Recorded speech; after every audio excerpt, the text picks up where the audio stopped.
Everybody, and welcome to Carving Up Live right here on YouTube, as well as on Facebook, on Twitch, and on X. I am Bryson Carver. It is fantastic to be with you on a Wednesday. Basically an all NFL show. That's what we're giving you. We do have top 10 NBA players for Bryson's Best 10 coming up in about 45 minutes or so stay tuned for that, no question. But as far as NBA news, by and large, I think we kind of talked about all of it on Monday's show. Hasn't been a ton developing on that front. NFL, totally different story. We've got former Pro Bowl quarterbacks getting moved, next week. In the case of Kyler Murray, who we'll talk about in just a moment. You got Trent McDuffie, who's an all-pro corner, traded from the Kansas City Chiefs to the LA Rams, who are going all in to try and compete for a Super Bowl next season. Get to that in about 10 minutes or so. Also, it wouldn't be an off season, and certainly not the beginning of one, without some Aaron Rodgers news. And we'll have more on that.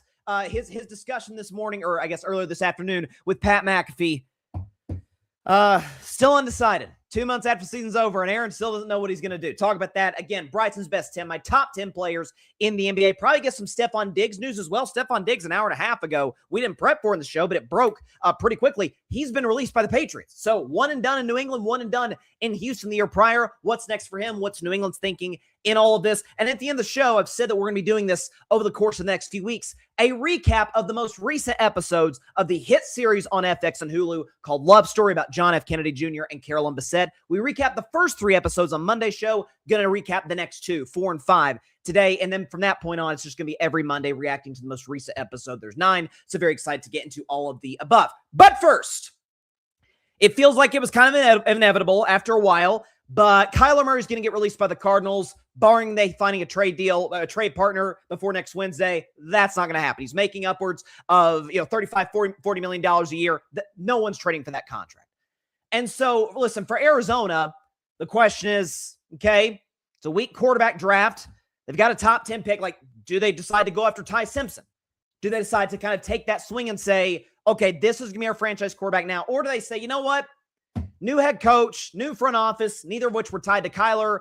We're going to get a grace period. We're going to get a year where the team's probably not going to be very good. We get a high draft pick in 2027. Much better quarterback draft. We get our guy then. We'll see.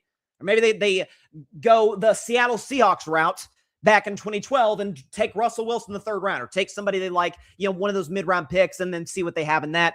They'll probably go in that direction. We'll see how it goes. So for Arizona, smart move. You get off the salary, eat the dead money. Listen, we've seen teams eat dead money on bad quarterback contracts in the past.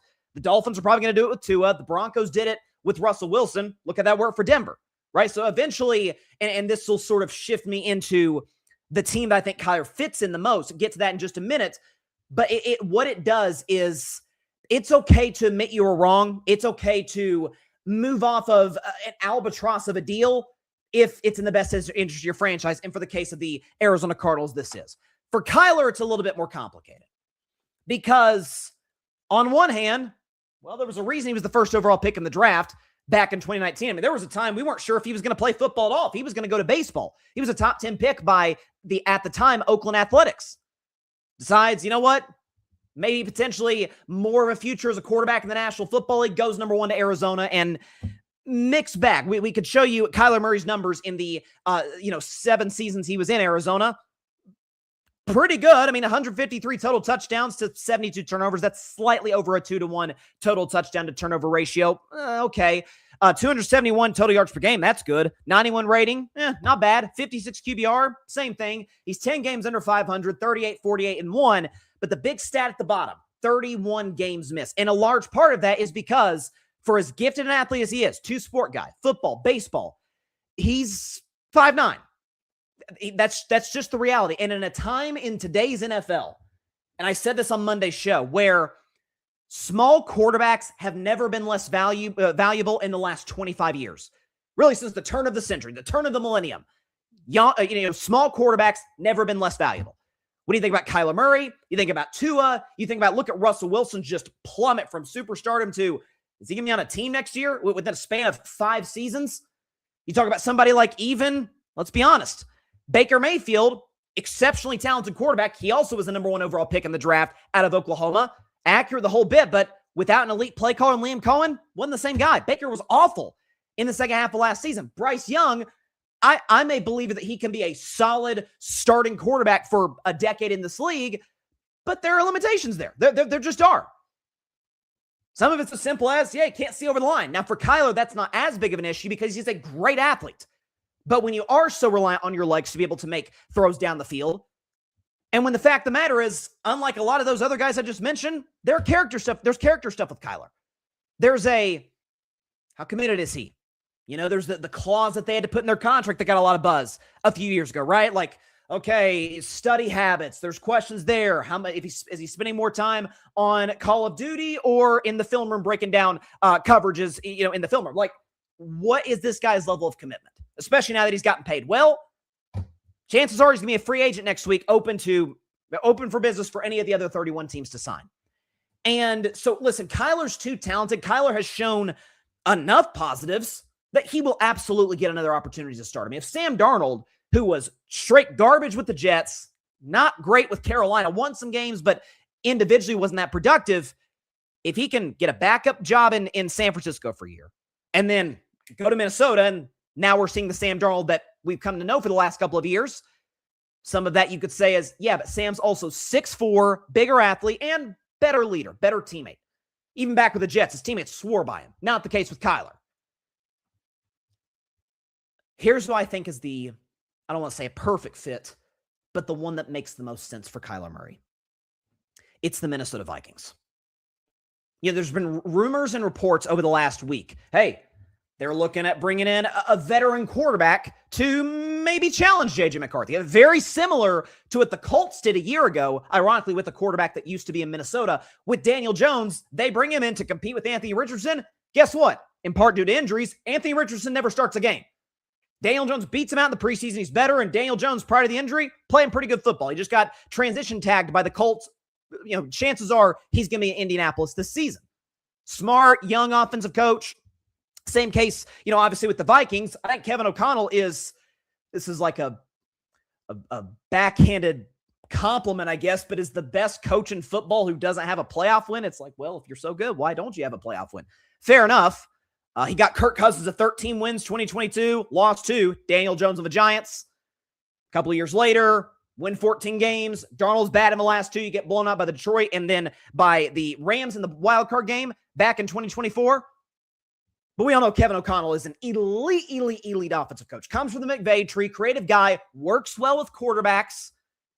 And if you're Minnesota, listen, wouldn't it be ironic if Kyler gets his job or gets an opportunity in Minnesota for the same reasons, albeit somewhat different circumstances, that he got an opportunity with the Cardinals, why they took him number 1 overall in the 2019 draft? Why?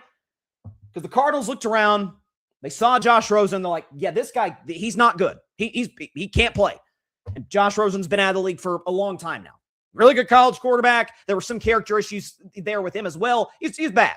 Much higher upside with Kyler. We're like, hey, we have the first overall pick in the draft. Let's give this thing a different go with a different guy.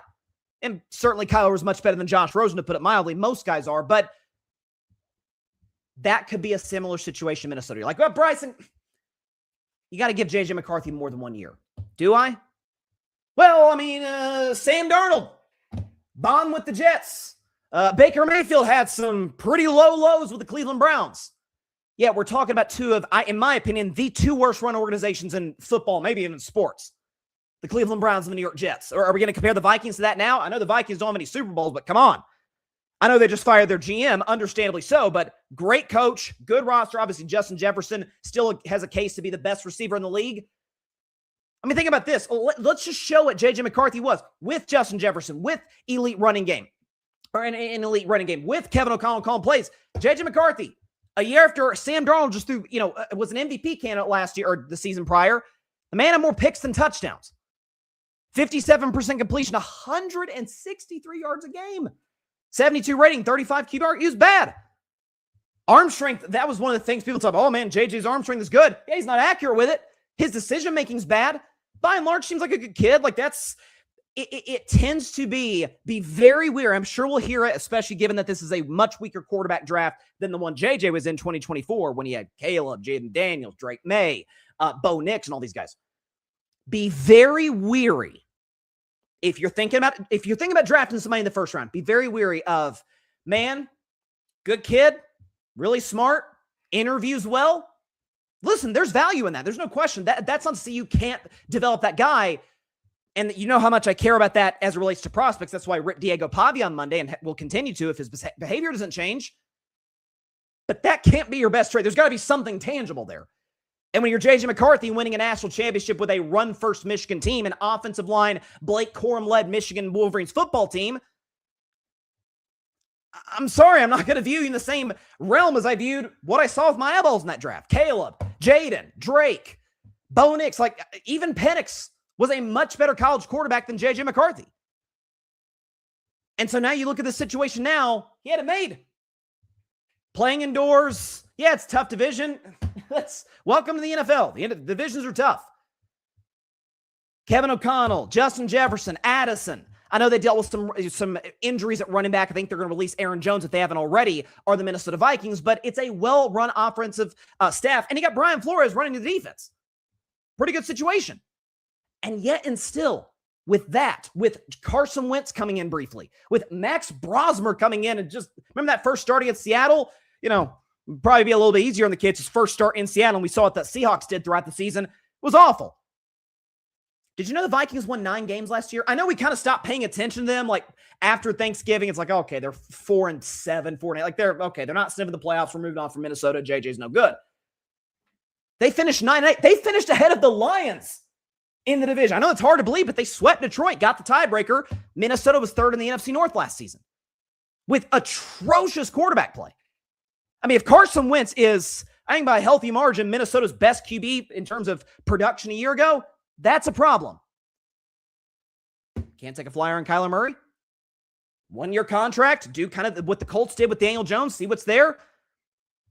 You could, if you're a Kyler Murray fan or if you're the Minnesota Vikings, rationalizing the decision being like, yeah, speaking of what poorly run franchises, Arizona's one of them. Bad ownership for years. They've went through GMs and coaches like a kid through a candy store. Once he's in a more stable franchise, KOC on the offense, Brian Flores on the defense, elite weapon in Justin Jefferson, who proved himself, I think, last year, if anything would, that, hey, pretty high character guy because he wasn't getting the same production and the same looks with JJ as he was with Darnold or even with Kirk Cousins. Still a good locker room guy, still backed his quarterback. It's worth a shot. It absolutely is. If you can win 9 games with abysmal quarterback play, Kyler Murray's not an abysmal. I don't think he's a great elite or even that consistently good of a quarterback. But what are you going to do? Trade for Mac Jones? Mac Jones does not have the upside that Kyler Murray has. And that's obvious. He's bigger, but that's it. Kyler, better arm, moves better. Both, let's be honest, throughout the career have had some character concerns. So that kind of offsets each other. If you're concerned about availability, guess what? You feel the same way about J.J. McCarthy. If you're concerned about size, guess what? You feel the same way about J.J. McCarthy. I think it's worth giving this kid an opportunity. It's not really a kid. He's going to be 29. I think it's worth giving an opportunity. I really do. So, and if you look at other teams that need quarterbacks, the Jets, okay, we're going to see a better Kyler with the Jets than we did with the Cardinals. Pittsburgh, listen, we're going to talk about Aaron Rodgers in about 15 minutes. This is Mike McCarthy coming in, trying to establish the culture. That's not the guy you want in the locker room for a new culture, whereas that's not the case in Minnesota. Pretty limited options here. Teams like the Raiders, they're going to draft Mendoza. Obviously, the Cardinals, who need a quarterback, just released him. They're probably going to draft a guy like Ty Simpson or wait till next year. Minnesota's the one that makes sense for both parties. Kyler gets to go with the quarterback whispering and Kevin O'Connell. And Kevin O'Connell and the Vikings get a guy who is better than what they had last year. Still with elite weapons, still with a great defense and defensive coaching staff. I'd do it if I were in Minnesota.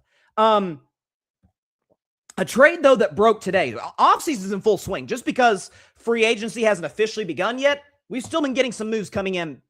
Obviously, the franchise tag deadline was on Monday. We talked about the George Pickens thing.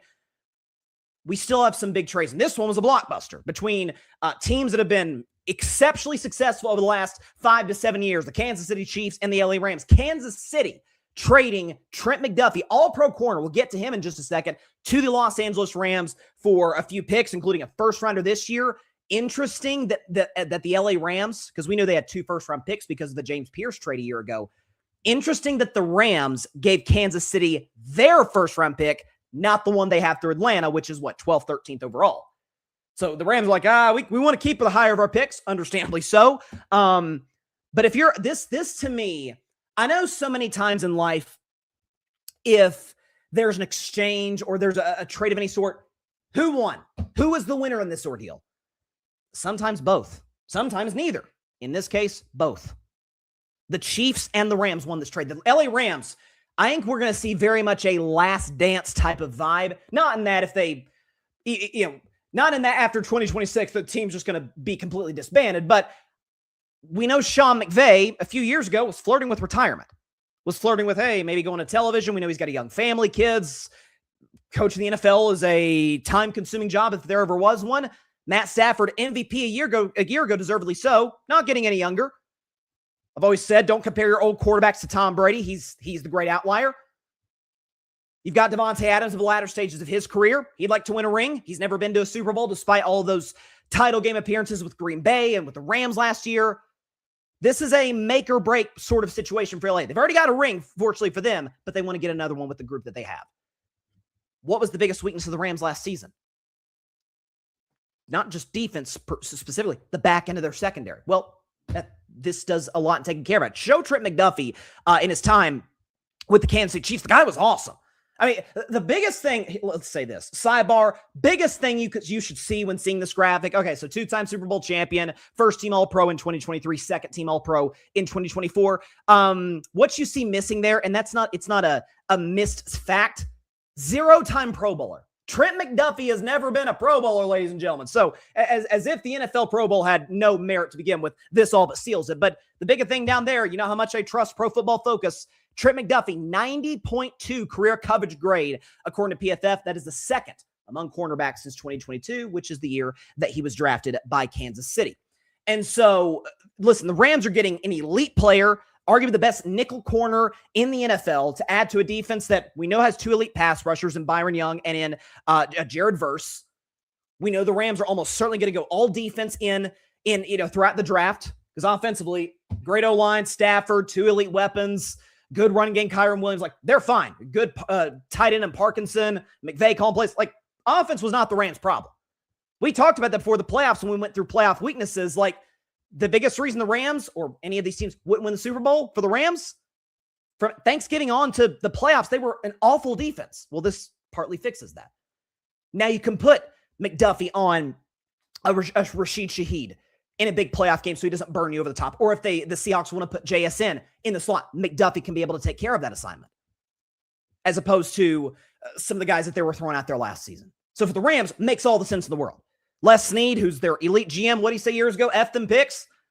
And the beauty for the Rams is, yeah, they gave up a first-round pick, but they still have another one for this year because of the trade they made with Atlanta last year in the James Pierce deal. So for the Rams, makes all the sense in the world, and I think you'd be hard-pressed to say it's not them and Seattle neck and neck to be the favorites coming out of the NFC and probably to win the Super Bowl. I mean, let's be honest. If we see those teams again in the NFC title game, won't we probably pick them to win Super Bowl 61 next year in LA? Which, there you go, the Rams would host the Super Bowl again. For Kansas City, it's slightly more complicated. So this iteration, I think this is a move that signifies this iteration of the Chiefs dynasty is a wrap. Like they are not winning the Super Bowl next year. Like part of the appeal, part of the reason that I defended the Chiefs it's weird to say defend because they made four Super Bowls in 5 years or something like that, 5 and 6 years. Regardless, is yeah, we know about Mahomes and Kelsey when he was in his prime and Andy Reid calling plays, but defensively, you got Spags calling the defense. You got Chris Jones, who was still in his prime. You got McDuffie. They had L'Jarius Sneed, who Kansas City also traded. Remember, they moved him to the Tennessee Titans a couple of years ago. Like there was a period where it was a debate about what unit was better for the Chiefs, their offense or their defense. Well, now it's almost certainly going to have to be their offense next year. See, maybe you could see them go after. There's been a lot of buzz. Could they take Jeremiah Love, number 9 overall out of Notre Dame?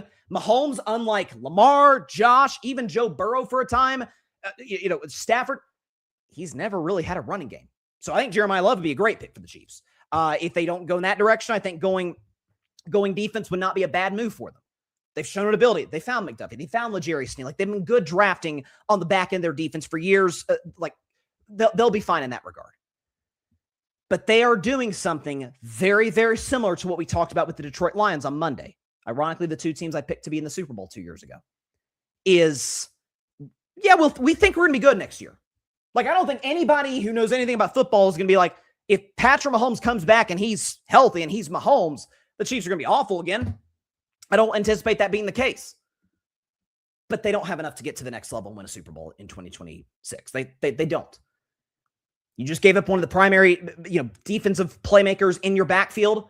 Not even playmakers, so to speak. Like, if you look at the mark, I shouldn't say the mark, just for the casual NFL fan, if you don't want to look at Pro Football Focus, where the case may be. Generally speaking, if you're talking about a corner, if you go to their Pro Football Reference page, the fewer picks they have, the better. I remember talking about this years ago. Remember when Trayvon Diggs had like 10 picks or something crazy in 2021? It's like, why do teams keep throwing his way? Because he's a gambler. Because he's going to bite on double move routes. Like, he may beat you. He may take the ball away from you, or he might give up a 50-yard touchdown. Trent McDuffie is fundamentally sound. You talk about a guy like Spags spoke very highly of McDuffie throughout his time in Kansas City. So the Rams are getting an elite player, and for Kansas City, we developed this position well. And the fact of the matter is, the Rams are probably about to give McDuffie a contract that pays him over $30 million a year. The Chiefs couldn't have made that work. What this also potentially signifies to me is Kelsey's probably back. And I think that's been, the more time has gone on, I'd say we'll probably know in the next 10 days. It's not reporting. It's a wild guess about what Travis Kelce's decision is. My guess is he's like, man, I can't go. After all the championships I've won with this franchise, the Super Bowls I've been, I can't go on a 6-win season with my quarterback blowing his ACL in week 15 or 16, whatever it was. Like, let's give this one more run. And so my guess is Kelsey's back. Well, they're paying him. They're paying Mahomes. They're paying, what's my guy's name? Chris Jones. Never forget, they gave up Joe Thuney a year ago. O-line wasn't the same. Salary cap reasons. The New England Patriots did this for years. The Detroit Lions, I think, again, these smart front offices, they're like, we trust our ability to draft. We found some steals in late rounds. We've got a great coaching staff, Reed on offense, and Spags on defense. We can be able to put together a roster that works in a cheap way, while still paying Mahomes, while still being able to try and surround him with the requisite talent to be a Super Bowl contender. Listen, this is the same franchise that traded Tyreek Hill, and how'd that work out? Got 2 Super Bowls out of it. They were able to rebuild their defense with Trent McDuffie. He was one of the picks was picked with one of the draft selections that Miami gave to Kansas City in that Tyreek Hill move. So generally with smart front offices, I'm going to roll with they know what they're doing here. Kansas City, you've seen them make some moves and moving on from some of their offensive linemen. They're trying to clear up cap space. They're trying to get themselves to a point where next offseason, now we have a little bit more flexibility. Now, if there's maybe a wide receiver in free agency we can spend that money. So I liked what the Lions did with the David Montgomery move on Monday, and I think this is a smart move for Kansas City, moving Trent McDuffie to the Los Angeles Rams. And for the Rams, it makes all the sense in the world. That was the one weakness of your football team last year, was back into your secondary. You probably just fixed it with this move. So, but this does give, for LA, this does give very much a last dance type of feel. Okay, you're bringing in McDuffie on a big contract. You're going to pay Puka, I guess, this offseason because he just completed his 3rd year in the league. So you're paying Puka big money. You're paying Stafford. You're paying Devontae Adams. Like, a lot of guys here. It's a hard cap league. How are they going to make it work beyond this season? Because eventually the bill comes due. So smart move for both franchises. Kansas City recognizes we probably can't compete next year. Mahomes off an injury. Kelsey, if he's back, is obviously not the same guy. Still productive, but nowhere close to Hall of Fame apex playoff pass catcher Travis Kelce that we have all come to know and love over the years. We're more planning beyond this year. And I think it's a smart move for the Chiefs. Rams know we were that close to going to the Super Bowl, and we would have beaten New England. Make this move, address a need, and I think they did that. So, by and large, I think it's a smart move for both franchises. But when we come back, like I said at the top of the show, it would not be a carving it up episode where we're recapping off-season moves without a new development on Aaron Rodgers and whether he'll be back with my Pittsburgh Steelers. I know his answer is going to absolutely shock you. We'll talk about that in just 1 minute on the show. Stay tuned.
back to Carving Up Live. Appreciate everybody for stopping by on a Wednesday. Before we get to our next topic regarding the ever-interesting Aaron Rodgers, did want to plug our Carving Up merch, as we always do. Scan the QR code on the top left corner of your screen to check out our Carving Up merch. We got hats, we got t-shirts. Listen, folks, the weather is getting much better outside. It where I'm at. What is it? 70 degrees outside. It's beautiful.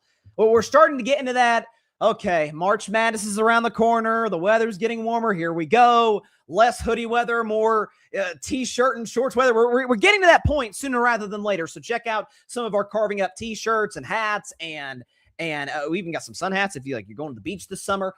We've got jogging shorts, the whole bit. We got teddy bears for the little ones, like whatever you want, whatever you're interested in from a merchandise standpoint. Check it out on our website. Scan the QR code on the top left corner of your screen to check out some Carving It Up merch. We've also got merch from our other amazing content creators at the Grid Network. We got stuff from the All Even podcast, Barry Grant Jr. We got stuff from my guy, Shatz, my guy, Alfred Parsler Jr., doing great stuff with the Metropolitan Report. He was just recently in Florida for Met Spring Training, has a couple of vlogs on his YouTube channel. Check those out. Alfred's a great dude, does a great job on the channel. Got stuff from him. We got Cowboys, Cam Fan, Boys in the Zone, Mike and Josh, amazing content creators. So check out their merch. And if you just want regular Grid Network merch, we got that too. Hats, t-shirts that just say The Grid, GRYD. So scan the QR code on the top left corner of your screen to check all of those things out. Now, this is, I figured it would almost be overkill. And honestly, it wouldn't fit with what I like to do with Carving Up the Context, which is really dive deep on a subject. We're not really diving that deep in this, as at least relative to other Carving Up the Context segments that we do each and every Wednesday. So Wednesday, Carving Up the Context, that's table. It'll be back next week. And this is somebody who's been a subject of that segment for many, many years now, talking about Aaron Rodgers, who was made, I think, kind of came out of nowhere. Maybe, listen, I don't watch Pat McAfee's show that much, so maybe I wasn't in tune with it, but he appeared on the Pat McAfee show a few hours ago and talked about a wide variety of issues, including one that went counter viral about his private business in his marital life, which could have went without knowing that, I must say. Aaron, good for you. I'm glad you're in a happy relationship. Didn't have to tell all of the nitty-gritty details about it, but good for you, man. But he was on McAfee, and of course, Pat's going to ask him about his future. He's going to ask about whether he's coming back to Pittsburgh. Mike McCarthy, his former head coach in Green Bay, who he won a Super Bowl with, he's the head coach now at the Steelers, and this is what Aaron Rodgers said. Have you got to that point where it's like, would be cool to play in Big Mike's system again? Would be cool to be in Big Mike's building again? Would be cool to get a chance to maybe rewrite the ending of our relationship in a place that, although it is not the same, has similar history whenever it comes to NFL story? How much of that convo have you had with yourself at this stage, and what has that been like, reliving what could possibly be next year? Well, I want to say that anybody on here who's expecting me to make some big decision, just shut up. Just turn it off now. Just leave, you know. Listen, if I don't think the Pat McAfee show, and we know Aaron's relationship with Pat, is going to be the place where he announces, hey, I'm done playing football. Here's what we know about Aaron Rodgers. He likes to drag these situations out as long as he possibly can. Never forget that he signed with the Pittsburgh Steelers in June. I remember it was the day of game one of the NBA Finals. Think about how much longer. We haven't even got to March Madness yet. Think about game one of the finals between the Thunder and the Detroit Pistons. I don't know. Aaron Rodgers re-signs with Pittsburgh for another year. For year, what would this be for Aaron? 22? The season for the Pittsburgh Steelers ended on January 12th. It's May 4th now. Okay, so it's been a couple of months. Free agency officially begins next week. Aaron is a free agent. If he decides to play next year, anybody can sign him. But you've made your call. Like we know you've made your decision. We can remember in years past, you know, when I went to that darkness retreat, I think this was 2023, I was 90-10 on retirement. Spent some time in pitch blackness, couldn't see anything, and all of a sudden I'm back playing football with the worst run franchise in sports, maybe, the New York Jets. Doesn't it seem funny? And I don't know what Aaron's decision is. My guess is as good as yours. The reporting seems to be a bit mixed from some of the insiders, so even the folks in the know don't really know what Aaron's going to do. But isn't it funny every single time Aaron drags us out? I'm not sure if I'm going to play football. What's he on doing this? 5 years? Funny. He always comes back every time without fail. He hasn't even taken a week's 1 through 5 sabbatical. It's not like he's taken September off and then signed with somebody in October for the rest of the season. Nope. He's in training camp. He's ready to go. He's excited about competing for a Super Bowl. Shocker. 90-10 retirement. Not sure if I'm coming back. Funny, comes back every time.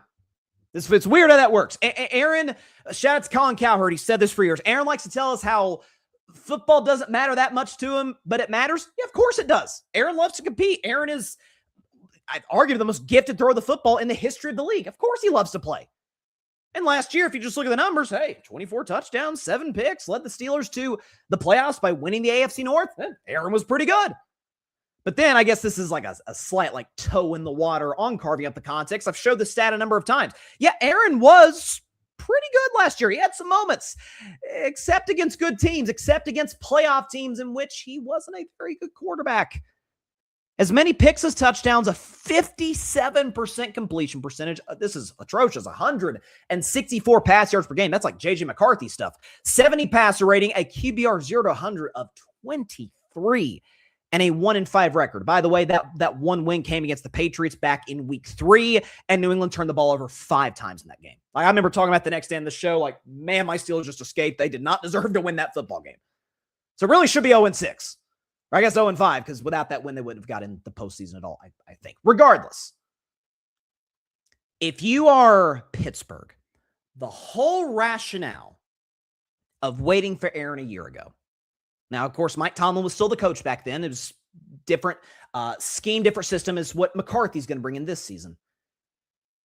But your rationale is, we've been to the playoffs over and over. We've won 10 games with the likes of Mason Rudolph and Trubisky, Kenny Pickett, and Russell Wilson, Justin Fields. We think Aaron's better than those guys. And if Aaron is significantly better than those guys, if he can be better for us than he was with the Jets, which that's not a crazy assumption to have. Everybody's better when they leave the Jets. Ask Sam Darnold, Leonard Williams, right? Everybody. We'll wait because we believe Tomlin coming to the end of his run in Pittsburgh, potentially the contract is starting to run out. Aaron might be the last year of his career. TJ Watt's not getting younger. We'll sign him to extension. We'll go out and get Jalen Ramsey for the Miami Dolphins. Bring in all these old guys. Cam Hayward's still here. DK Metcalf. Let's go for it. He scored 6 points in the playoff game. That's what it got you. And if Tyler Loop had made a kick on Sunday Night Football, you wouldn't have even gotten that far. So what should have been 9-8, non-losing season streak alive, right? Ended up being, hey, we got in, we got smoked like we have every single year in Pittsburgh over the last decade. So, in part because I think eventually stuff runs their course. Mike Tomlin resigns. Aaron Rodgers is a free agent. What's the rationale waiting for him this go around? Oh, to pair him up with his old, his old buddy Mike McCarthy and rewrite the relationship. McAfee kind of talked about that in the interview with Aaron. Hey, this is an opportunity to kind of go out on a much higher note than you went out in 2018 in Green Bay, McCarthy's final year. With the Packers, this is an opportunity to do better. I've asked multiple times. And especially now that we have a season, I asked this last year, but now we have a season of evidence with Aaron with the Pittsburgh Steelers. Now he's a year older. Now he would be, in theory, going into year 22. What do the Steelers hope to gain out of this? What do they hope to gain out of this? What will Aaron Rodgers provide that is so valuable that you just got to bring him back, even though you know we have no chance to win the Super Bowl? Oh, we scored 6 in a playoff game. We weren't close with a team whose quarterback was awful, C.J. Stroud, throughout the postseason and really the second half of the season with Houston. At home, mind you. Our quarterback, as Aaron is prone to do, and we talked about in the show for years, somebody makes a mistake, a wide receiver in particular makes a mistake. Remember DK Metcalf drops that pass early in the game? Didn't get a target till the fourth quarter. Who else are you going to throw to? Calvin Austin or Roman Wilson? What are we doing? What's the point in bringing him back? If McCarthy, because McCarthy sort of alluded to it at his, not sort of, he just straight up said it at his introductory press conference a couple months ago. Yeah, of course, I'd love to bring Aaron back. I'm sure he would. Based on reporting the last few years, I remember distinctly McCarthy made his return to Lambeau in 2022 with the Dallas Cowboys. He and Aaron met in some private room in the bowels of Lambeau Field and had kind of a heart-to-heart, not a lot of football was discussed based on the reporting. It's kind of a life conversation between two men. They seem to be on good terms now. Great. No problem with that. Glad they're on better terms. Doesn't mean you got to work with them. Someone can be your friend. That doesn't mean that they will put you in the best position to be successful professionally. If you're Pittsburgh, I've said this. Listen, the hiring of McCarthy tells me, okay, they're not going to tank. But McCarthy's too good of a coach. The roster is not bad enough to tank. If you had hired a young coach and traded some of your best players to get draft picks, that ship has sailed. Okay. You got a young quarterback in Will Howard. There are some free agent quarterbacks. I'd really steer clear of Kyler Murray. But you can maybe see what you like about Malik Willis. Maybe test those waters. If not, fine. Bring Mason Rudolph back for another year. You go 9-8. You might go 8-9. I know that's sacrilege in Pittsburgh, but it's okay to lose more games than you win if you have no chance to contend. Maybe give Will Howard a shot. If folks in Pittsburgh, I will say, are much higher on Will Howard than I am, but maybe I'm wrong. And if he's not the guy, you draft somebody in 2027. But if you bring Aaron back, Will Howard's not sniffing the field because Aaron Rodgers is better today than Will Howard. And you're just in a wasteland again. Meanwhile, a guy whose season, and he's a big part of the reason the season ended the way it did, the season ended January 12th. It's March 4th. What's the holdup?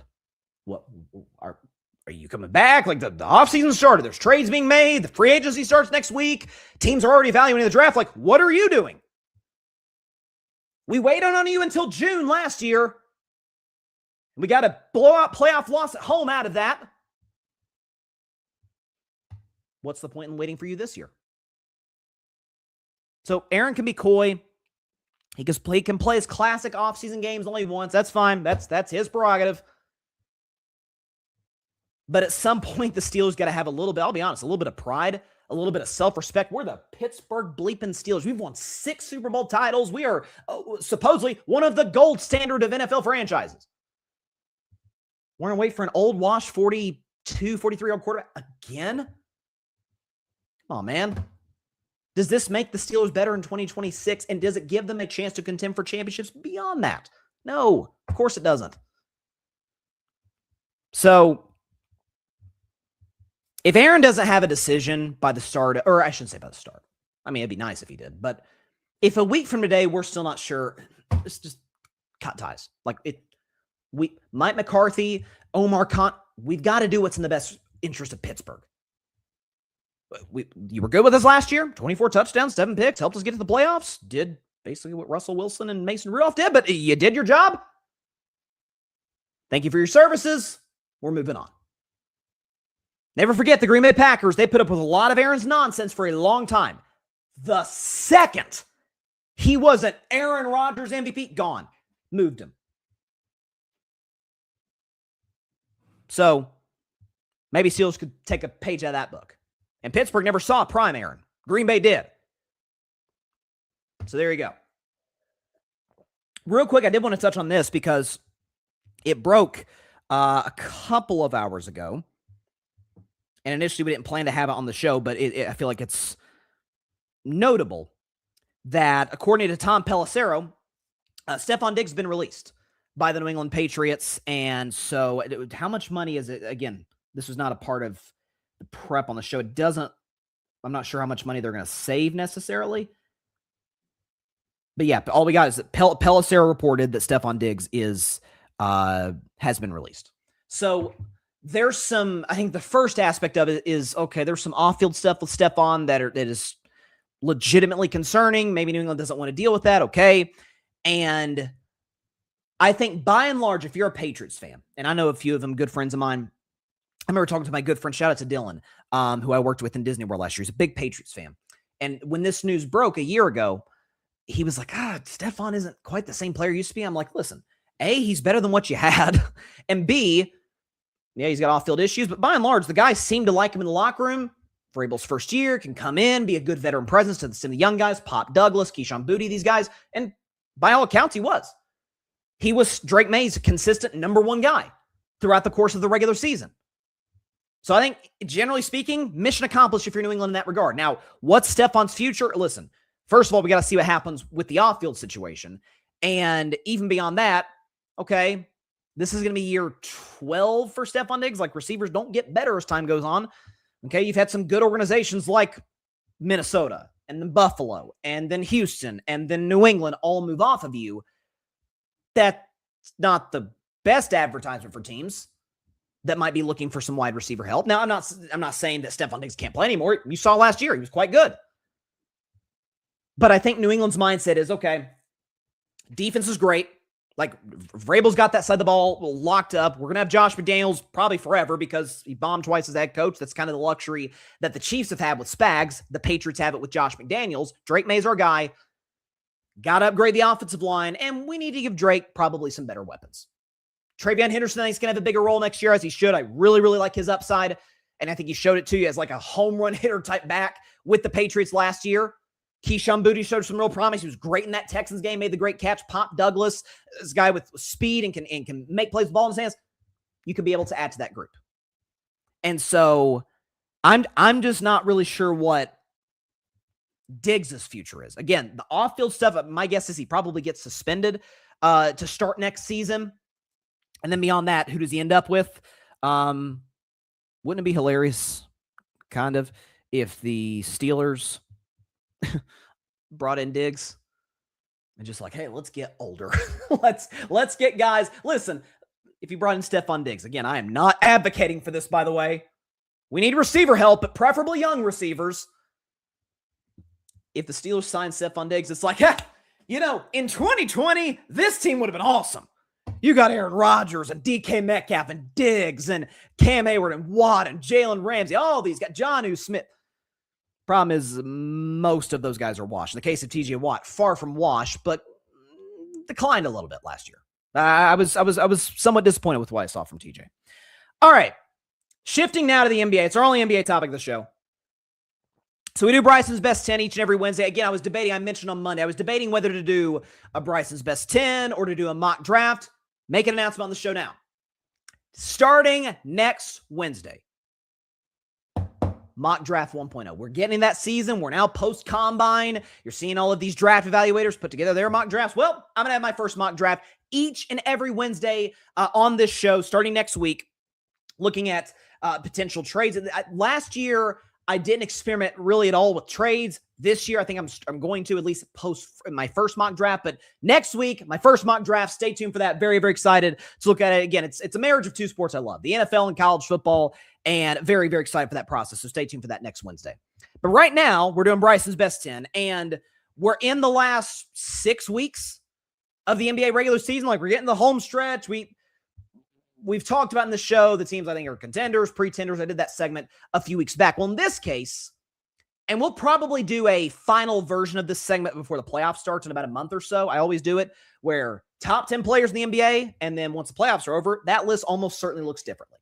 Because as I say all the time, mostly in regards to MVP, but in general with stars, you validate your regular season performance in the postseason. Like what you got when the lights are the brightest. No injuries come into the fray, but by and large, the playoffs bring out who you really are as an NBA superstar. So let's go and get the background music going on right now. Bryson's Best 10, my top 10 players in the NBA currently. Here we go. All right. At number 10, the 10th best player in the NBA is Jalen Brunson from the New York Knicks. Jalen Brunson, the 10th best player in the NBA. And here's why. So this is a guy that's averaging 26 points a game. He's obviously the best player in the Knicks, who I discussed on Monday. They've had a roller coaster season up and down, got off to a hot start, won the NBA Cup, then lost some games, then won some games, lost some more games. Now they're back to their winning ways. They crushed San Antonio on Sunday, which was a very impressive win. Listen, this is a guy who, clutch player of the year a year ago, but also with Jalen Brunson, he's been a guy who's elevated in the postseason. His regular season performance in the last few seasons has been good. He's been even better in the playoffs. Remember the game winner against Detroit last year to knock out the Pistons in the first round, and then the way he played against Boston in some of those fourth quarters. Like, this guy is battle-tested in the biggest moments. He even made a conference finals with the Dallas Mavericks before coming to the Knicks.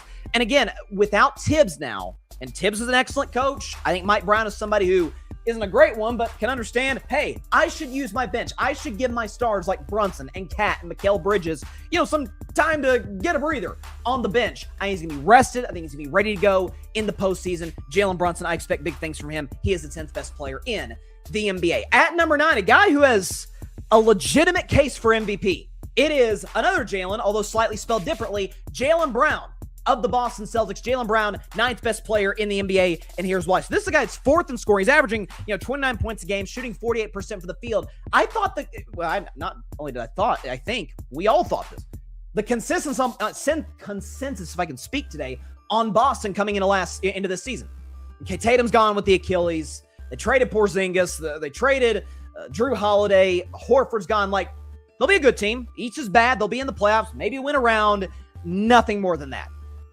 Jaylen Brown with his play, and as well as the play from some other guys. They obviously added Nikola Vucevic at the deadline. Can they make a run to the finals? This is a guy who has won a finals MVP back in 2024. Like, this is a guy who has stepped up in the biggest moments at times more than Jason Tatum has. So, respect to Jaylen Brown. Again, has improved his handle, is really good in the defensive end of the floor, great three-point shooter, can get to his spots on the floor. Jaylen Brown, 9th best player in the NBA. At number 8, and I'm just sad. I'm a sad guy when I see this guy on the list. Not because of where he's ranked necessarily, but just because we haven't seen him, and it's showed by his team's performance. It's my guy. It's Steph Curry. Steph Curry is still a top 10 player. He's the 8th best player in the National Basketball Association, and here's why. So Steph Curry this season, it's been overshadowed by, Jimmy blew his ACL in January, and the team without Steph has been awful over the course post-All-Star break. Steph Curry has averaged 27 points a game. At age 37, going on age 38, the man's averaging 27 a game. He's still awesome. He was absolutely, without a question, in the running to potentially be first-team All-NBA, if not, without question, second-team All-NBA before the runner's knee against Detroit back on January 30th. He hasn't played since then. But listen, we know he is greatest shooter of all time. In the postseason, he steps up his game in a major way. This is a season for my Warriors that had championship aspirations. Then Jimmy blows his ACL, and a couple weeks later, Steph has runner's knee and hasn't played since. It's been the season from hell for my Warriors. But Steph, still an elite shooter, can still get to wherever spot he wants on the floor, and is still a team that can elevate even mediocre role players around him into being more than what they should be. My guy, Steph. Get well soon, my man. 8th best player in the NBA. At number 7, somebody else who has a legitimate case. He might win the award based on the stupid 65-game rule in the NBA. It is Cade Cunningham.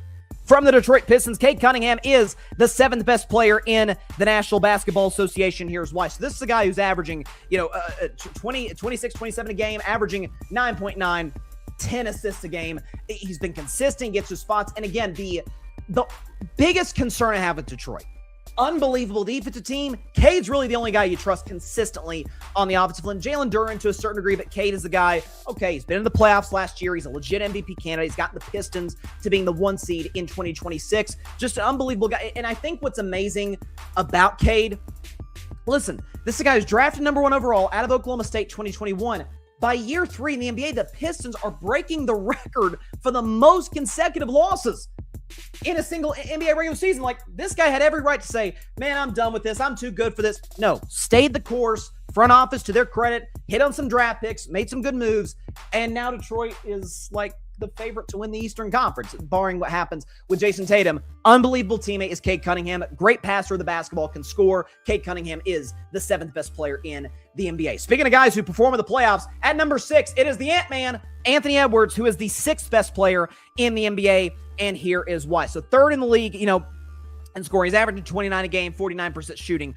Listen, this is a guy who's been the giant killer in the postseason. He knocked out KD, Jokic, and then a year later, Luka and LeBron should have been 8th. The Timberwolves have won. Steph and Jimmy, instead it was just Jimmy because Steph's hamstring went in game 1 of that series, much to my chagrin. But listen, has developed into an elite three-point shooter. There does seem to be a little bit of turmoil going on in Minnesota. Rudy Gobert made a comment about, hey, it'd be nice to have a league guard who passed the ball more. Seemed to be a shot. And Anthony Edwards, he had a game clincher the other night against the Clippers where he is just going ball hog, steps back, nails the 3 in the eye of the Clippers, and is talking trash to his own bench. But this is a guy who steps up in the postseason. He's got the jumper, is maybe the best athlete in the NBA. enough said about Anthony Edwards. He's going to give you 30 a night. He's going to do it relatively efficiently, and the guy's only in year 6, so he's only going to get better, and he's great on the defensive end. And Edwards is the 6th best player in the NBA. This guy doesn't play a lick of defense, but he might be the best offensive player in the NBA. He's certainly the argument. And number 5, it is Luka Doncic from the Los Angeles Lakers. Luka is the 5th best player in the NBA. So, listen, this year has not been a great one from Luka, not from an on-court perspective. The man's leading the league in scoring. He's averaging 32 a game, 32, 7, and 8 to be exact. But folks that were thinking, oh, he's in better shape. He was on the cover of Men's Health magazine during the summer. Like, oh, skinny Luka is back. Looks like he's put on a little bit more weight, not to the level that he was last year, his first year with the Lakers, but doesn't quite look the best from a physical standpoint. Can still get his own shot from anywhere he wants on the floor, from the 3. He's underrated in terms of his strength and finishing at the basket. Obviously, the fadeaway, the little one-legged, not Dirk Nowitzki-esque, his former teammate and predecessor in Dallas, but just the fadeaway over guys is almost unguardable. The problem is he doesn't even attempt to play defense, and that's caused some rifts with him and JJ Redick, who's a defensive guy. We saw the viral video at Golden State from Saturday. There's some issues going on there that we'll see if they get resolved or not, but Luka's still elite. This idea, I love my man Draymond Green, but Draymond talking about people need to apologize to Nico Harrison. For what? For what? How'd that trade work out for Dallas? Anthony Davis ain't even with them anymore. Okay, so no apologies for Nico Harrison. Still the worst trade in NBA history. Luka's still awesome. Can he be able to elevate the Lakers? We'll see. But the Lakers are much better with Luka than they were with Anthony Davis, and that's not debatable. He is the 5th best player in the NBA. This guy, man, I love him. I believe in him. And he's been as good, if not better, than I and a lot of folks thought he'd be coming in the league. It is my man at number 4, Victor Wembanyama. The San Antonio Spurs. Wemby is the 4th best player in the NBA, and here's why. So he's averaging 23 and 11 with basically 3 blocks a game. He's a threat every 50th game, so to speak, to, hey, could he go for 27, 13, and 10 blocks? Yeah, he absolutely is a threat to do that on any given night. He can obviously get his own shot off the dribble, off the catch. He can hit 3s from Steph Curry. We know who Wemby is. We knew who he was coming out of France as the number 1 overall pick, the best prospect in the draft since LeBron back in 2003, 20 years apart, and he's been just as good as advertised. And in year 3 has elevated the Spurs into, in my view, a team that's going to win the Western Conference. Listen, we can talk about Dylan Harper and Vassell and De'Aaron Fox and all these guys. They don't go anywhere without this guy being their offensive and defensive anchor. Wemby's special. The guy's 22. I mean, what? That is terrifying. Absolutely. And I know his physical stature might shorten his career more than it would others. He is 7'5". He has put on some muscle. I think he's about 230 pounds, they said the other night during the game when they crushed Philadelphia. Wemby's unbelievable. And I think there's a world that exists where we view him after this season as, is he the best player in basketball? He hasn't played in the playoffs yet, so I can't put him in the top 3 just yet, but he's awesome. He is the 4th best player in the league. Speaking of somebody who's definitely not going to be in the playoffs, but is still awesome, let's not forget that. It is Giannis Antetokounmpo. Giannis is the 3rd best player in the NBA, and here's why. So look, speaking of guys who have not had the greatest year from a PR standpoint, Giannis, I think, might top the list. People don't want to admit that because Giannis is a nice guy, and he's very likable, and he's a great player. I mean, Giannis this season, still averaging, despite the games missed this season for Milwaukee, still averaging 27, 10, and 5 on 63% shooting. He's awesome. Defensive Player of the Year, 2-time MVP. We know who Giannis is. The question is, does he want to play for contender, or does he want to stay as Milwaukee? Because those things are absolutely mutually exclusive, regardless of what Giannis wants himself to believe or wants others to believe, and we'll see how that gets resolved in the summer. He's still, as I've said religiously on the show, the most unstoppable player in the NBA within 5 feet of the basket since Shaquille O'Neal. He's not as good as Shaq. Let's not get ahead of ourselves, but unstoppable in that regard, and has a decent mid-range jumper. Availability's been a little bit of a concern with him in the last few years. He is 31 years of age, so kind of at not the tail end of his prime, but on the second half of his prime. I think that's fair to say. This is year 13 for Giannis, but he's still fantastic, and whoever acquires him at the deadline will be very lucky to do so. Giannis Antetokounmpo, 3rd best player in the league. At number 2, the reigning league and finals MVP, Shai Gilgeous-Alexander, SGA, is the 2nd best player in the NBA, and here's why. So he's 2nd in the league in scoring. He's averaging 31 a game on 55% shooting. The mid-range is automatic. He can get to the basket at will. He's quite good from downtown from 3-point range. He can play excellent defense for a team in OKC where it's Listen, I think the Spurs are going to beat them in the Western Conference Finals. I absolutely believe that. They're 4-1 against them this season. That said, what makes OKC so great, there's nobody you're going to exploit in the defensive end. Like usually, a great defensive team with a great lead guard score, like my Warriors a decade ago, Steph's improved on the defensive end, but you're not going after Draymond or Prime Clay or Iguodala. You're going after Steph. You really can't do that with OKC. Shai's an elite defender. Again, he's bigger than Steph and he's longer, so like that's going to add to the component as well. Listen, his foul baiting drives me crazy just like it drives you crazy. It is atrocious basketball to watch. What drives me the most crazy about it is, unlike James Harden, who kind of needed the fouls in order to be the great scorer that he was, Shai doesn't. Shai's way more efficient than James Harden was. He comes back from injury the other night against Denver, and what did he drop? 36 in that game against the Nuggets? He's still fantastic. He might very well win his second league MVP, and I wouldn't have a problem with that whatsoever. Just please stop jumping into guys without the intent of knocking down the shot. Beside that, he's fantastic. SGA is the second best player in the league. And a guy who to me has been number one for the last 3 years. At number one, it is Nikola Jokic. Jokic, the Joker, is the best player in the NBA, and here's why. So this man might finish in the top 5 in scoring and lead the league in assists as a bleeping center. The guy's averaging a triple-double, 28, 12, and 10 on 57% shooting from the field. There are arguments being made, and I think credible ones. Is this guy the greatest offensive player ever? I'm not quite willing to go there just yet. If he wins another championship, maybe that changes. But somebody who is maybe the best passer in the league, is one of the 5 best scorers in the league, an unbelievable efficiency, 57% for the field, which is, I think, down from a year ago, actually. He's 7 feet tall, 7, what? Like, you can't stop that. Denver, to me, what's going to be their downfall is they can't guard anybody, and Jokic is not a very good defensive player. On the offensive end, there's no game plan. There's no way to stop him. You crowd the paint, yeah, he's going to kick it out to Cam Johnson or to Jamal Murray, any of these guys, to knock down the shot. He's unbelievable. He's still the best player in the world. I'd love to see a playoff series between Denver and San Antonio, between Wemby and Jokic. That'd be a fun, maybe passing of the torch from the best player in the league. Currently, to me, Jokic to the future guy in Wemby. That'd be fun, but Jokic, to me, is the best player in the National Basketball Association, and we can go and put up the list from 1 to 10.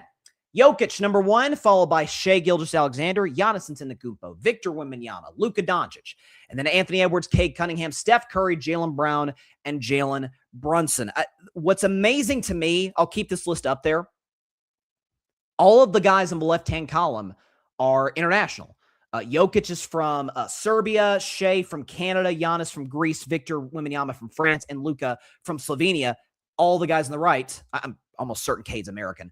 All the guys on the right, American-born players. Ant, Cade, Steph, Jalen Brown, and Jalen Brunson. So just goes to show you how much of a global league that the NBA is today, and I think we saw that a little bit in the All-Star game a couple weeks ago.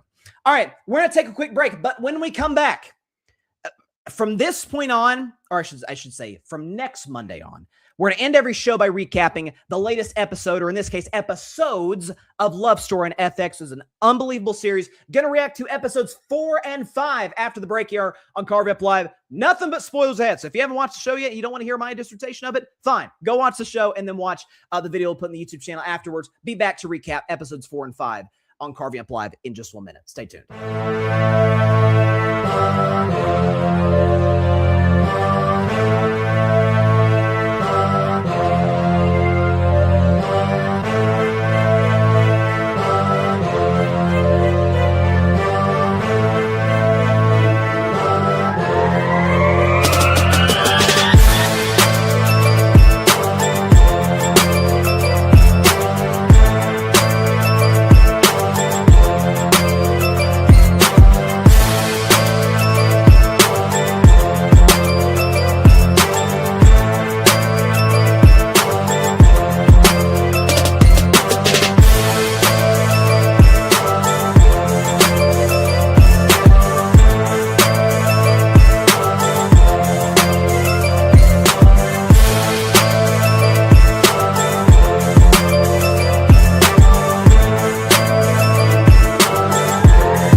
Welcome back to Carving Up Live. Appreciate everybody for stopping by on a Wednesday. So before we get out of here And from here on out on Monday shows, because now we've been able to get caught up to my recap of the FX series Love Story, John F. Kennedy Jr. and Carolyn Bessette, which is, again, I can't say it enough, can't recommend the show enough. We recapped episodes 1 through 3 on Monday show. The full video is on the YouTube channel. Feel free to check it out in its entirety.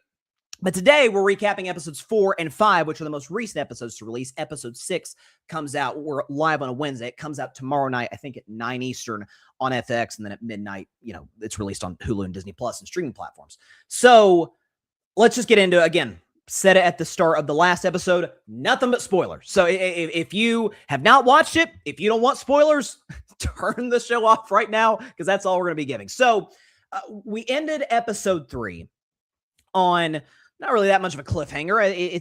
This is right after Jackie Kennedy Onassis has passed away, and JFK Jr. and the family are in mourning. He, in his grief, he visits Carolyn Bessette, who they're kind of like having this weird tug of war. Like, she's clearly into him, but she's playing hard to get. He's really into her and is not playing hard to get. He visits her apartment, and by the end of the episode, they're together.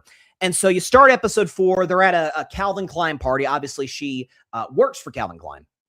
And there's this sort of flirtatious back and forth thing going on. They end up, going back to JFK Jr.'s apartment. They're clearly together. They're a thing, but she wants to keep it private. So much so that there's a line where she doesn't have to be at work until like 9, but she leaves the apartment at 7:30 to beat the press, to beat the paparazzi. Understandably so, because she's immensely private, and JFK Jr. does not exactly live a private life in the show, and didn't in real life, of course, as we all know. And so they're keeping it secret, and it's a whole thing. So you move on to the fact that now JFK Jr. is at his recently deceased mother's apartment in New York City with Caroline Kennedy, and they're going through some memorabilia, some auction, some stuff that's going to be auctioned off, and it's sort of this like weird, okay, like this is history, but we grew up with this stuff. JFK Jr. makes a joke about how they were auctioning off his high chair, which is like, this is kind of weird, but hey, I guess I assume that they were donating it for a good cause. And then you have the sort of, again, secretive dynamic of John and Carolyn's relationship. They go and visit, I think, this private island in New York City, and there's the iconic photo that was kind of the national introduction of Carolyn Bessette to the world as JFK Jr.'s girlfriend, with them on the boat, cruising across the water. They're, paparazzi's taking pictures of them. They have no idea of this. She is still very, very, very secretive about her personal life. She wears this like necklace that's got a wedding band on it that belonged to her dad. It had already been revealed in episode 1 that her dad and her mom had divorced when she was little. She still is very close to her mother and her stepfather, not so much her father. She really won't tell JFK Jr. why, and he's sort of mystified at this. There's a point where he says, he's like, did I get something wrong? Like, did your dad pass too? And she's like, no, he's still alive.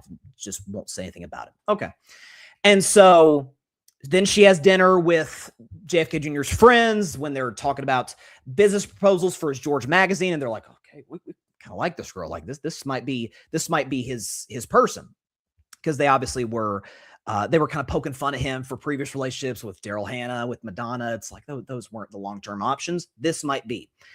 So then at the end of that dinner, he goes to her and he's like, my sister Caroline is having a party tomorrow. That's all he says. He just says, she's having a party tomorrow. You should come. Okay, fine. He brings her, and it's like, wait a second. Okay, this isn't the kind of party, so to speak, I was thinking, and B, it's her birthday party. And Carolyn doesn't know. Like this, to me, the biggest thing you can say against John in this instance is he is, and maybe it's his privileged existence, maybe it's the fact that sometimes as guys, we are not as in tune with the details as we should be. He doesn't tell his sister at her birthday party, by the way, that he's got a new girlfriend he's bringing. He doesn't tell his girlfriend that it's his sister's birthday party that she's attending.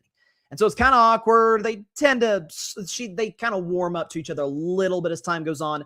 But there's this private moment where he's telling Caroline Kennedy, man, I think she's the one. I think she's my person. And Caroline, who's very matter of fact and is maybe my favorite character in the show, just because she's kind of the the one person who JFK Jr.'s whole life outside of Jackie, who's now no longer, there, who kind of stabilizes him. She's like, well, if she's your person, then act like it. Maybe give her a heads up about where you're taking her, especially when you're introducing her to family and friends. So the next day, Junior is playing a touch football game, which throughout the show he does with his buddies and whatnot. And after the game is over, he goes back to his gym bag. They're playing in Central Park, I think. Opens his gym bag, and there's like a legal notepad in his bag. It's like, what is this? And he's reading it, and you can see like the shock on his face, and we're thinking, gosh, what the heck is in this? And cut to the next scene. He's already back at his apartment. Carolyn comes home, and she's completely oblivious to what JFK Jr. read. So he kind of spills the beans. She's like, why are you acting so weird? You're being all like standoffish. Okay, I'm out of here. He's like, oh yeah, a friend of mine wrote a letter, wrote on a couple of sheets of paper talking about previous boyfriends, drug history, shady friends, this idea that, hey, you were trying to find an angle to be with me in the first place, to which she's like, I don't know what you're talking about. Like, Calvin Klein introduced me to you. You asked for my number. I said no. Like, how would I have been angling to be around you in that case? And so they go their separate ways. And so he's trying to get her back. He ends up telling, again, this is where Caroline is a phenomenal character in the show. JFK Jr. tells Caroline about the whole deal. And she's like, what were you thinking? What is wrong with you? Like, just an anonymous, that's the one thing too. The letter was anonymous. You assume it was one of JFK Jr.'s friends because that's the only people he was around at Central Park playing football. She's like, so you're just going to take the word of an anonymous letter over your girlfriend? Like that's pretty low. And so he goes to her. They're very vague about how he gets into her apartment. Regardless, he meets her there. There's this tense exchange, and then it's kind of softens up over time. He opens himself up. He's like, everything in my life is fake, and it's not real, and I can't trust the people in my life, but you're the one constant thing I can trust. And they both for the first time say that I love you, and okay, things are fine again. It seems that way. Well, end of the episode, she leaves to go to work. She's on cloud nine. She's like, oh, we're back together. Here we go. That's my guy. And shows up to her office at Calvin Klein, looks at a picture of the New York Post. And I think we have the headline. It says, the headline says bombshell because there was a picture of Carolyn when I think JFK Jr. was like putting her pants on the boat. So she's been revealed to the world now as JFK Jr.'s girlfriend. That's how episode 4 ends, on a very ominous note. Like, she doesn't get to have a say in when she goes public with this relationship. So you start episode 5, which aired last Thursday, and they're both leaving to go to work, and he leaves like a minute before she does to attract the paparazzi so she can go her separate way and not be swarmed. And you find out he's going to take her to Hyannisport, the iconic venue where the Kennedys live and vacation. And they pull up to the house. It's beautiful, obviously. It's just, like it looks in the pictures. And she's like, okay, I'm sure this won't be that much worse than when you brought me to your sister's birthday party unannounced. Like, it won't be that bad. And he kind of laughs like, this is going to be a little bit different. And she has the line, I think I have it in my notes here. She says, I'm excited to meet Ethel, which is JFK Jr.'s aunt and RFK, Robert F. Kennedy's wife. And he's like, don't call her Ethel. Like, serious cancer. Don't call her Ethel. Call her Mrs. Kennedy. And he explains that now that Jackie has passed, Ethel Kennedy is basically the matriarch of the Kennedy family. And you can tell she relishes in those privileges. She relishes in the idea that, I'm kind of the head of this monarchy, so to speak. And when you see how the Kennedys in this show go about their day, go about their interactions, it very much gives a sort of royal family Americana vibe to it. There's a line right before they leave for Hyannis when JFK Jr.'s business partner, Berman, tells Carolyn, he kind of says very ominously, hope you're brushed up on current politics. It's like, what? Well, it's going to be brought up at dinner. So Ethel is very, very strict. Carolyn's got this like scarf she's wearing at the table. She's like, are you cold? It's like, no, take the scarf off then. Okay. And she's asking each and every member of the family about geopolitics and, what should President Clinton do? Should he re-enter a partnership with Vietnam? And like all of these things. And Carolyn's like, hey, John, you didn't tell me that this was going to go on. And so she's deer in the headlights when she's asked a question about current politics. So it doesn't go great. And Ethel's very traditional. So they go back to their room, John and Carolyn, they go back to their room and they find, where's Carolyn's belongings? They were put in another room because Ethel, very traditional. They're not married, so they want them to stay in different rooms. Carolyn wakes up in the morning, ready for breakfast. And she sees some of the Kennedy women, including Ethel, like sitting on a couch. And she looks over and there's like a chalkboard. Breakfast, 6 a.m. like registration or 7:30 a.m. registration. And she's like, wait, I missed breakfast. You're supposed to register? And Ethel's like, yeah, of course you're supposed to register, basically. And so she isolates herself. Then she ends up, Carolyn, we're talking about. Then there's just like this really touching moment where she's like playing with some of the kids outside. And I think there actually are real life shots of Carolyn Bessette playing with some of the children up front at Hyannis. So by the end of that day, John takes her and he's going to pop the question. He's got, I believe it was his mother's ring, and they're going to go out in the water and he's going to pop the question. Catches her completely off guard, as you might imagine. And she essentially says, we've got some things to talk about before we get into this. And then she ends up meeting with Michael, who was the model he eventually becomes model for Calvin Klein, who she was with at the start of the show. And she kind of tells about all this. They're catching up. And she tells him that she's been proposed to. And he's like, well, what did you say? And she said, basically, well, we got some things to talk about. And Michael's like, from a guy's perspective, that's a no. And I'll be honest, watching the show myself, if I'm in that same situation, I'm taking that as a no. Because there's a line where she tells him, like, when I say yes, I want to mean it. And he's like, understandably, so if you said yes now, you wouldn't have meant it? That's not great. They have one conversation before bed, and she tries on the ring, and it's like, oh my gosh, she's going to say yes. And she's like, I'm glad we're having these conversations. And he's like, oh, so that's still not a yes yet. Okay. Well, then you get to the climax in what is, to me, it's been 5 episodes thus far out of 9. Arguably the best acted scene out of the entire show. And a sidebar really quick. So Sarah Pidgeon, who plays Carolyn Bessette, is young but relatively established, certainly relative to Paul Anthony Kelly, who plays John F. Kennedy Jr. And there's been a lot of, she was awesome in the scene, and there's been some criticism of him and some of his line deliveries, like, oh, he's not that good.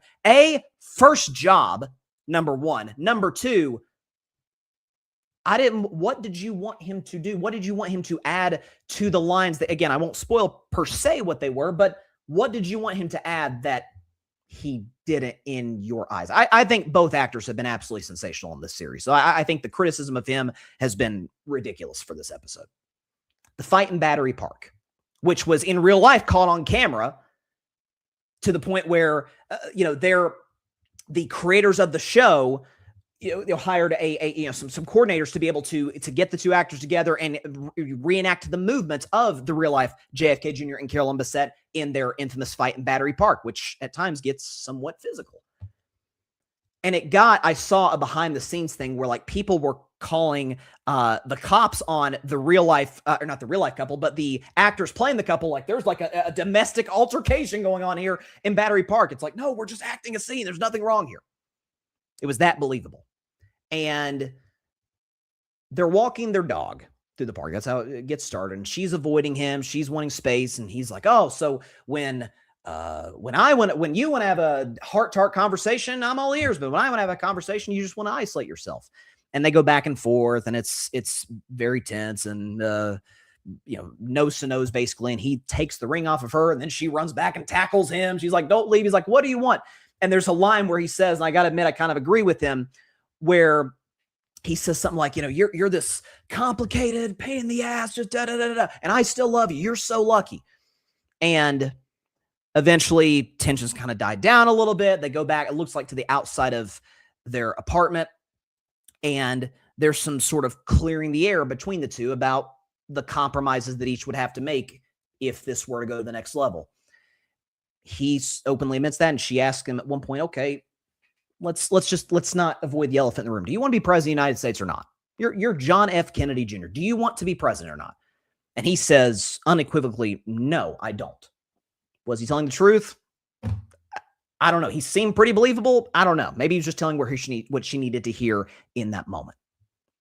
And then she kind of opens up about the things that she is battling in the sense of being this public figure. And, oh my gosh, she's going to be a Kennedy. And she says, I don't think marriage is really that necessary, but I'm willing to do it with you. And then there's kind of this realization, and she like breaks down to tears like, oh my gosh, that's essentially saying yes. And then she does say yes. And that's how the episode ends.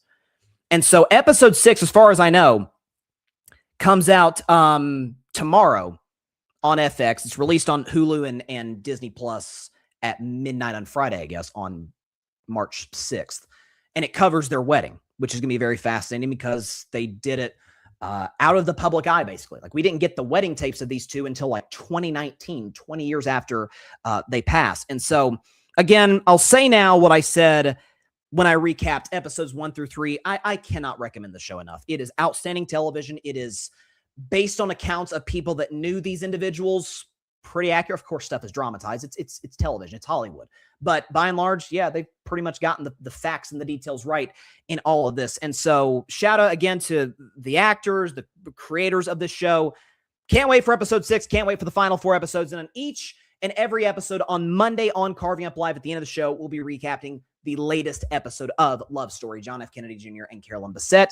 Very excited for that. With that, that is all the time we have for today's show. Appreciate everybody stopping by. As always, be sure to catch Carving Up Live. We'll be back on Monday at 6 p.m. Eastern, 3 p.m. Pacific time, right here on YouTube, as well as on Twitch, Facebook, and on X. Hope everybody has a great week. Hopefully by Monday, we have some clarity on the Aaron Rodgers thing. Do I think we will? No, I do not. This is Aaron Rodgers we're talking about, but maybe I'll be pleasantly surprised with the Aaron Rodgers has retired announcement. We can throw a party, but also do I've been waiting to do this for a while, a close-up look at his career, because there's a lot there. A lot of good, some things, some of the middle, some bad. I'm excited to do that segment whenever it comes. I really hope it's in 2026 and not 2027, but only time will tell. We're all waiting for him to make his decision, as we are at this time every single year. We'll see. Hope everybody has a great rest of your week. March Madness is coming, y'all. I cannot wait for it. We will see you guys on Monday. Have a great rest of your week. Great weekend. Enjoy the beautiful weather outside. God bless y'all. Peace out. But seriously, cut ties with Aaron, please. Thanks so much for watching the show on YouTube, and be sure to go click that big red subscribe button and check out the other clips and full shows from Carving It Up Live, as well as our other incredible content creators here on the Grid Network.